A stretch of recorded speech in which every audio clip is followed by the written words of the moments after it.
Hey, today's Monday, May 17, 2021. We're coming to you from the Dubois Studios. I'm your host, Dubby Dubois, and this is The Standard.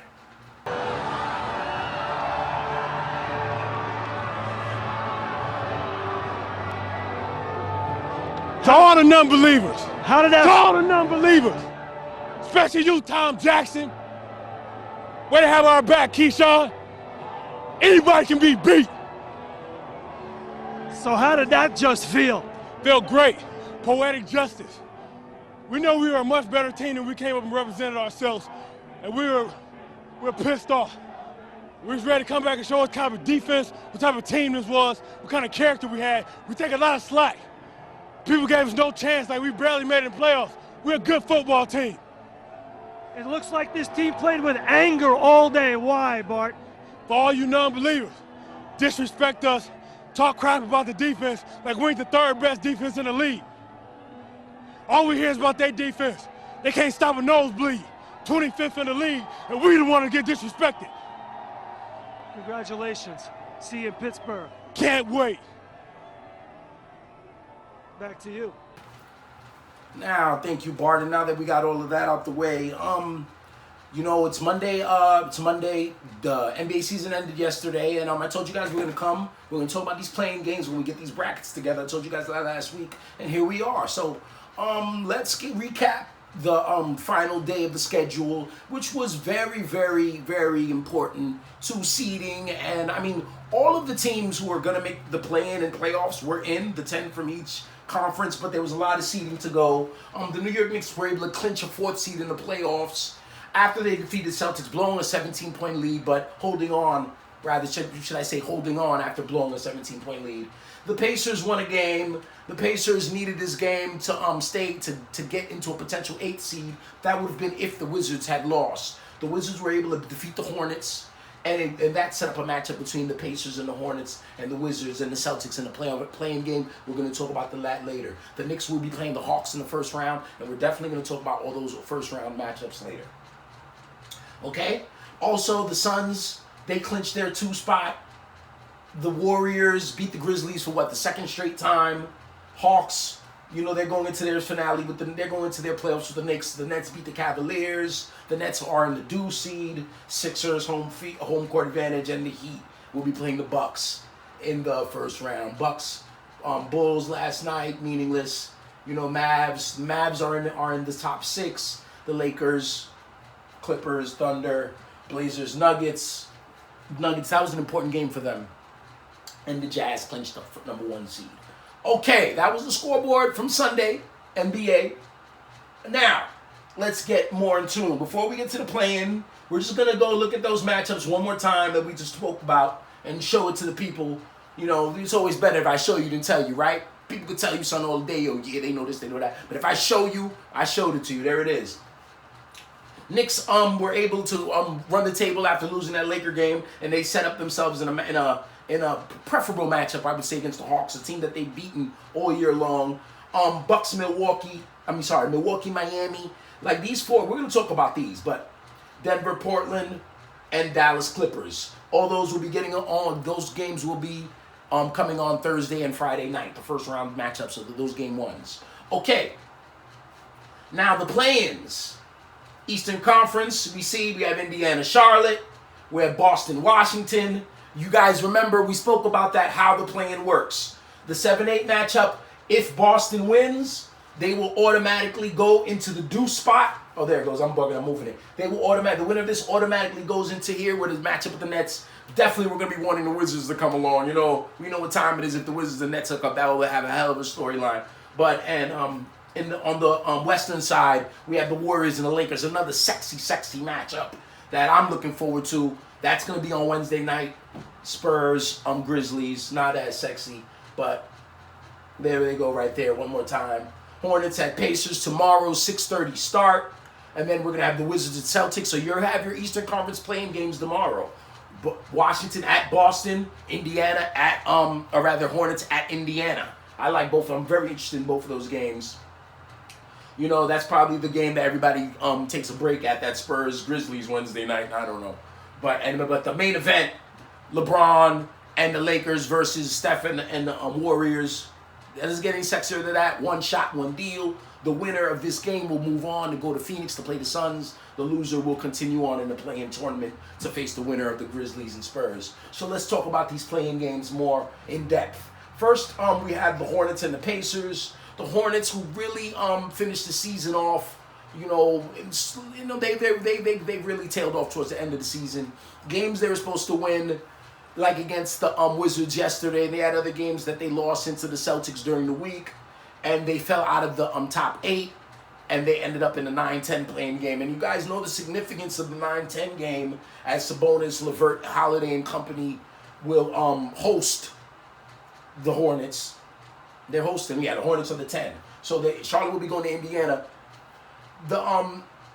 It's really a tough matchup for the Hornets. I really don't like the matchup, as exciting as they are, and as much as I like to watch them play. I watched them all years. The veteran team of the Pacers, I just really like them against Charlotte. And like as we said, this is a one and done. The loser of this game, season ends right there. The winner will move on to face the loser of the Celtic Wizard game. And as we talk about that, this matchup, I'm sure everyone's going to be tuned in. It's as dope as it gets. Russ and Brad in the cut against the Tatum and Brown and the Celtics, Kemba Walker and those guys. I mean, everything is on the line in this game. I mean, the winner is going to go ahead and play the big three, Kyrie and Durant and Harden, and we all probably want to see Westbrook and Beal do it, right? And if they beat the Celtics will try to go ahead and face the winner of that Hornet Pacer game. But like I said, in my opinion, I told you guys I like the Pacers in the prior game. This one, I just like the Celtics have been so up and down. The Washington Wizards have been showing a lot, have been finding ways to win games. They lost a tough game to the Hawks earlier in the week, but other than that, they've been doing what they had to do. This is a team that was left for dead in December with that awful start that they had, but they found their way into the 10, and they're even in the top 8.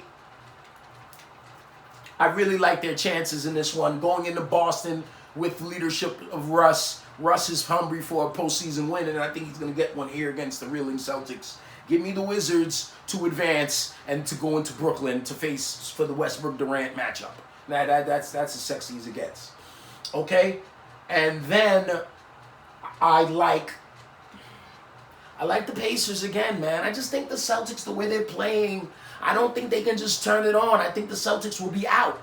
I don't think they will be get out of the playing round. So I like the Pacers going on to getting the 8th seed and facing the Sixers in the first round. And we're going to go into those first round matchups in depth on our next program. As soon as the play-ins are over, we're going to get into that. So that is our Eastern Conference play-in. That's my prediction. Out west, we'll stay with the preliminary game first before we get to the main event. The Spurs, tough. They finished season tough. They won, I believe. They were reeling to end the season. They were in that 10 hole the whole time. It's not like they were going to get it overtaken by Pelicans or the Kings, so they were comfortably in that 10 hole, but they kind of just fell into the play-in. The Grizzlies, they had to play the Warriors, 2 straight times just now. They lost both tough games. They played very, very hard. I know the Spurs pop is going to have them ready, but they just look tired. Give me the Grizzlies. Give me Morant and the boys. They're going to win the 9-10 matchup. Spurs get eliminated, and the Morant will face the winner of the heavyweight play-in battle game, right? This is the heavyweight game of the play-in battle. Does it get any better than this? Does it get any better than this? 2 of the greatest ever, leading their teams into a one-game, one-shot deal. The winner will go on to Arizona and play the Suns. The loser will, in my opinion, play the Grizzlies or the Spurs, if I was wrong about that. But, honestly, man, this game will be in LA because the Lakers had the 7th seed. The Lakers look better the last couple of games in the year, but the Warriors, you see how Curry looks. They're so scary, man. I think the Lakers are going to have to wait one more night to get in. Give me the Warriors beating the Lakers in LA and stealing the 7th seed from them and going on to Phoenix. I think the Lakers on the back end of it will handle the Grizzlies, and the Grizzlies don't want to see the Warriors again anyway. And they're gonna, but I don't think they can be able to deal with the Lakers either. the Lakers will get the 8th seed. They'll go into Utah. So that's my prediction for the play-ins. We got to hold tomorrow night, 6:30, the first of the games, and they're going to get it on and popping.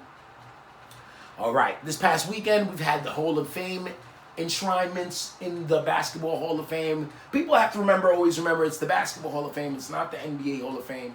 So, international players and coaches and broadcasters. There's guys that I'm just going to show you the NBA and the 1WNBA inductee. Mike Breen from our beloved Knicks, he made the Broadcasting Hall of Fame this past weekend as well. Okay, Kevin Garnett, Timberwolves, and Boston Celtics, short time played with the Nets, league MVP, 15-time NBA All-Star, 4 times All-NBA first defensive team, tremendous defensive player, strong, huge competitor, NBA Finals champion in 2008, almost got 2 of them. The great KD, the first player drafted out of high school in over 20 years in 1995 NBA draft. He was drafted by the Minnesota Timberwolves with the 5th pick in the draft, and he became a legend out of Malden, South Carolina, and Chicago, Illinois. KG became an NBA legend and now a Basketball Hall of Famer. Tamika Catchings, WNBA player, Olympic gold medalist 4 times, 12-time All-NBA defense, All-WNBA defensive team. You see the accolades: Defensive Player of the Year 5 times, and WNBA steals leader 8 times. Only person in WNBA history to have a quintuple double. Yes, a quintuple double, not a quadruple double. She had double figures in 5 categories, including steals and blocks, points, assists, and rebounds in 1 game. The great Tamika Catchings. She is a Basketball Hall of Famer. Tim Duncan, 5-time NBA champion, 3-time NBA Finals MVP, 2 times back-to-back NBA MVP, 15-time All-Star, 10-time All-NBA First Defensive Team. As you guys can see, NBA Rookie of the Year. What can we say? Been in the playoffs every year of his career. Without him, David Robinson would never even smell a ring. Rivals with Kobe, the great Kobe Bryant, and the great Shaquille O'Neal, and the great there's so many. Kevin Garnett, his Hall of Fame mate. Tim Duncan, truly, in my opinion, one of the 11 greatest players in NBA history. Man, you ask me my top 11, I'll give them to you. Man, another time. Salute to Tim Duncan out of Wake Forest. And finally, posthumously inducted the late great legend Kobe Bryant out of Lower Merion High School in the city of Philadelphia. Kobe Bryant, 5-time NBA champion, 2 times NBA Finals MVP, NBA MVP, numerous scoring champions that they don't have on this list, 18-time NBA All-Star, revered and loved and adored while he was here, and tenfold that he's gone. 11-time All-NBA first team, and of course his Oscar for Best Animated Short Film, The Man on an Oscar. The late great Kobe Bean Bryant, inducted by Michael Jordan and his wife Vanessa at the Hall of Fame. What can I say? Things have never been the same. I call them Kobe's kids. And I'm not talking about his beautiful daughters. I'm talking about the last year he was in the league, the young players who played with him. I'm talking about Jordan Clarkson, Julius Randle. Who am I missing? There's another one I'm missing. It was Clarkson, Randle. They're all playing real well in the NBA now. It's another one I'm missing, man. Oh, shit. Y'all help me out in the comments, man. It's Clarkson, Randle. It's a one another. Oh, D'Angelo Russell. The Iceman in his veins. And you watch them, and all of them, he inspired them. And that is just a microcosm of how Kobe Bryant inspired every generation with his Mamba mentality. Kobe Bryant, he went to the NBA. His first year in the NBA, I was in high school. I was a senior. Kobe was a year older than us. He's famed from the greatest NBA draft of all time. He caps off. He puts the cherry on the top of the greatest draft in NBA history, 1996 NBA draft. The Allen Iverson, Ray Allen, Stephon Marbury, Marcus Camby, Steve Nash, The list goes on in that draft. I can go on and on. Ben Wallace, undrafted out of that draft. The greatest draft in NBA history, in my opinion. A lot of people's opinion, he's from there, and him being from that draft probably really solidifies the fact that it's the best draft ever. Kobe being Bryant, legend. Like I said before, his passing, legend, and after, God. And his legacy will not be going anywhere for a long time. That Mamba mentality, it's even inspired me. It's just go hard, man, or go home. And that's what Kobe taught us, and that's what we're going to learn. And he is where he belongs, and I'm talking about the Hall of Fame. Salute to the great Kobe Bryant. And with that said, thanks for joining me on the Standard today, man. You know how it goes. The sun is still going to shine. I'm going to hit you guys with the show before the actual first round. After the play-ins are done and everything's solidified, we're going to do those predictions of the first round matchup, of the 8 first round matchups. Also, I did a program with my friend Olivia Linden, a.k.a. the Queen of Vibe Tarots. We did a program yesterday, and we're going to be releasing the pilot of that. Me and her and I, or rather I should say, we're going to be talking about a lot of, a lot of broad subjects, whether it be pop culture. The stuff that we always wanted to do, a little bit of the standard stuff, even a little bit of sports, Olivia or M or Queen of Vibes, whatever you want to call this very talented young lady. She's very versatile, and we're going to show you guys that when we get up on here and do our thing. So we recorded something yesterday. We're going to be debuting that. A little pilot. But we're really going to go in. We're really excited about that.